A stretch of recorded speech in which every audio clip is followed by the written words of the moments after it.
اعوذ باللہ من الشیطان الرجیم، بسم اللہ الرحمن الرحیم۔ السلام علیکم بہن بھائیو، بیٹے بیٹیو، ویلکم ٹو مائی چینل۔ آج کی ویڈیو کا عنوان ہے کہ عورت کو مٹی سے کیوں نہیں بنایا گیا؟ عورت کو ٹیڑھی پسلی کیوں کہا جاتا ہے؟ کیا مرد کی ایک پسلی عورت سے کم ہوتی ہے؟ اللہ تعالیٰ نے حضرت حوا سلام علیہ کی تخلیق کو راز میں کیوں رکھا؟ بہن بھائیو، بیٹے بیٹیوں، اللہ تعالیٰ نے انسان کو مٹی سے پیدا فرمایا، جیسا کہ قرآن پاک میں ارشاد ہوتا ہے کہ ہم نے انسان کو خشک کھنکناتی یعنی کہ بجنے والی مٹی سے بنایا۔ اور حدیث شریف میں آتا ہے کہ جب اللہ تعالیٰ نے حضرت آدم علیہ السلام کو پیدا فرمانا چاہا تو حضرت عزرائیل کو زمین سے مٹی لانے کا کہا۔ انہوں نے زمین کے اوپر والی سطح سے مٹی اکٹھی کی، جس میں مختلف رنگ اور خصوصیات کی مٹی شامل تھی: سفید، سیاہ، زرد، نرم، سخت، میٹھی، تلخ، نمکین اور پھیکی مٹی۔ اور کچھ وقت کے بعد اللہ تعالیٰ نے حضرت آدم علیہ السلام کی بائیں پسلی ایک عورت کو پیدا فرمایا، جس کا نام حوا سلام علیہ رکھا گیا۔ حضرت حوا دنیا میں آنے والی پہلی خاتون تھیں۔ نبی کریم صلی اللہ علیہ وسلم نے فرمایا کہ عورت پسلی سے پیدا کی گئی ہے اور پسلی کا سب سے زیادہ مڑا ہوا حصہ اس کا اوپر والا کنارہ ہوتا ہے۔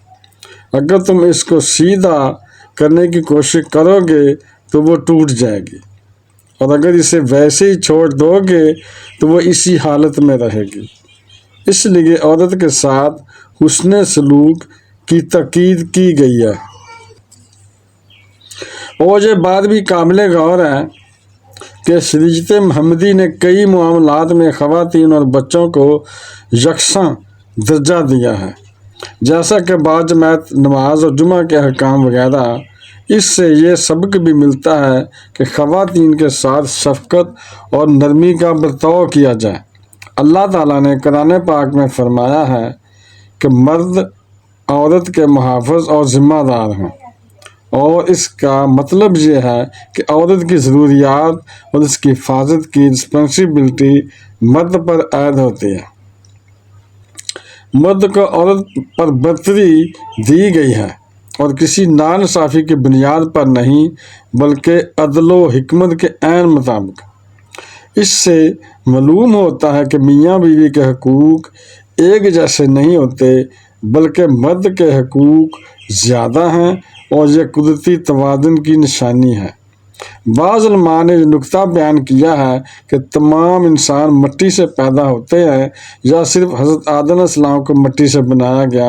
اس حوالے سے جو غالب اوپینین ہے وہ یہ ہے کہ حضرت آدم علیہ السلام کو براہ راست مٹی سے بنایا گیا، جبکہ ان کے بعد آنے والے تمام انسان نطفے کے ذریعے پیدا ہوتے ہیں، جو بالآخر مٹی سے حاصل ہونے والی غذا سے ہی تشکیل پاتا ہے۔ حضرت حوا سلام علیہ کو حضرت آدم علیہ السلام کی پسلی سے پیدا کرنے میں بے شمار حکمتیں ہیں۔ ایک پوائنٹ یہ بھی ڈسکس کیا جاتا ہے کہ عورت کو زمین سے لی گئی مٹی سے پیدا نہیں کیا گیا، بلکہ حضرت آدم علیہ السلام کے جسم کا ایک حصہ بنا کر اس کی تخلیق فرمائی گئی، جس میں یہ ایک میسج بھی مخفی ہے کہ عورت کا تقدس قائم رکھا جائے، یہاں تک کہ فرشتے تک کو اس حقیقت سے بے خبر رکھا گیا کہ عورت کو کس مٹی سے تخلیق کیا گیا تھا۔ اور یہ بھی کہا جاتا ہے کہ عورت پسلی سے پیدا کی گئی ہے، اس لیے وہ ٹیڑھی ہوتی ہے، لیکن در حقیقت یہ نقطہ حکمت سے بھرپور ہے۔ انسانی جسم میں کئی نازک اعضاء پسلیوں کے پیچھے محفوظ ہوتے ہیں، جیسے دل اور دیگر اہم آرگن وغیرہ۔ پسلی کا پتہ ہے کیا کام ہوتا ہے؟ وہ سیکورٹی گارڈ کا رول پلے کرتی ہے۔ تو عورت کی پسلی سے پیدا کر کے اللہ تعالیٰ نے اس کی حفاظت اور رسپانسبلٹی کی انڈیکیشن بھی دی ہے۔ عورت محض ایک کمزور مخلوق نہیں ہے بلکہ ایک مضبوط ڈھال ہے جو خاندان، معاشرہ کی اقدار اور عزت کو محفوظ رکھنے میں اہم رول پلے کرتی ہے۔ وہ ماں، بہن، بیٹی اور بیوی کی صورت میں محبت، قربانی اور احسان کی مثال بن کر سامنے آتی ہے۔ بعض لوگ یہ خیال کرتے ہیں کہ ہر عورت اسی مرد کی پسلی سے پیدا ہوتی ہے جس سے اس کا نکاح ہوتا ہے، مگر یہ بات کسی مستند روایت یا قرآن و حدیث سے ثابت ہی نہیں ہے۔ اس طرح بعض لوگ یہ سمجھتے ہیں چونکہ حضرت حوا سلام اللہ علیہا حضرت آدم علیہ السلام کی پسلی سے پیدا ہوئی تھیں، اس لیے مردوں کی پسلی عورتوں کے مقابلے میں کم ہوتی ہے، لیکن میڈیکل سائنس کے مطابق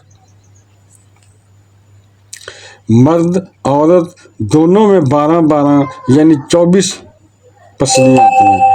اگرچہ کچھ طبی صورتوں میں مختلف افراد میں فرق پایا جا سکتا ہے، لیکن عمومی طور پر مرد اور عورت کی پسلیوں کی تعداد برابر ہوتی ہے۔ یہ حقیقت اپنی جگہ مسلم ہے کہ نبی کریم صلی اللہ علیہ وسلم فرمایا کہ عورت کو مرد کی پسلی سے پیدا کیا گیا ہے، مگر اس کا مطلب ہرگز یہ نہیں ہے کہ عورت کسی طرح کم تر ہے یا وہ ناقص العقل ہے، بلکہ اس میں اللہ تعالیٰ کی بے شمار حکمتیں پوشیدہ ہیں۔ وہ عورت کی عظمت اور تقدس کو اجاگر کرتی ہیں، اس لیے ضروری ہے کہ خواتین کی عزت و تکریم کو ہمیشہ مقدم رکھیں، ان کے ساتھ حسن سلوک کریں اور ہر پہلو کو مثبت انداز میں دیکھنے کی کوشش کریں۔ ویڈیو دیکھنے کا بہت شکریہ، اپنا بہت خیال رکھیے گا۔ بہن بھائیوں، بیٹے بیٹیوں، اگر آپ کو یہ ویڈیو پسند آئی ہے تو اسے صدقہ جاریہ سمجھ کر آگے شیئر کر دیں، اور اگر ابھی تک آپ نے میرے چینل کو سبسکرائب نہیں کیا تو لازمی کر لیں اور بیل کو دبا کر آل پر کلک کر دیں تاکہ میری آنے والی اچھی سے اچھی ویڈیوز آپ کو بر وقت ملتی رہیں۔ تو ملتے ہیں نیکسٹ ویڈیو میں۔ السلام علیکم، خدا حافظ۔